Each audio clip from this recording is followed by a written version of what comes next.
వరంగల్ నగరాన్ని సుందరంగా తీర్చిదిద్దేందుకు జిల్లా పాలనాధికారి ఆమ్రపాలి చర్యలు చేపట్టారు. నగరంలో 6 నూతన ఉద్యానవనాలు తీర్చిదిద్దుతామని కలెక్టర్ ఆమ్రపాలి వివరించారు. హన్మకొండలోని ఆచార్య జయశంకర్ స్మృతివనంతో పాటు బెస్తం చెరువును అభివృద్ది చేసేందుకు ముసాయిదా రూపొందించామని తెలిపారు. త్వరలోనే మొక్కలు నాటి ఉద్యానవనాలు ఏర్పాటు చేస్తామని కలెక్టర్ పేర్కొన్నారు. వరంగల్ కమిషనర్ శృతి ఓజా, కాకతీయ పట్టణాభివృద్ది సంస్థ అధికారులతో కలిసి కలెక్టర్ పనులు పరిశీలించారు. పార్క్స్ ఒక 5-6 పార్క్స్ ఈ నెక్స్ట్ సీజన్కి డెవలప్ చేయడానికి కూడా కార్పొరేషన్ అండ్ ఫారెస్ట్ డిపార్ట్మెంట్తో చూడటానికి we're all here. We're taking up ఒక 6-7 మేజర్ పార్క్స్. ఇప్పుడు ఒకటి భద్రకాళి బండ్, తర్వాత ప్రొఫెసర్ జయశంకర్ పార్క్, ప్లస్ 2 కొత్త పార్క్స్ వీఆర్ సీయింగ్ ఇప్పుడు.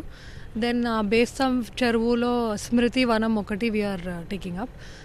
దెన్ ఇది ఇంకా preliminary stage. Contractors, architects drawings అవన్నీ రెడీ అయ్యాయి. ఇప్పుడు నెక్స్ట్ ప్రొక్యూర్మెంట్ స్టేజ్, మొక్కలు తేవటం, ల్యాండ్స్కేపింగ్ చేయటం అవన్నీ స్టార్ట్ అవబోతున్నాయి.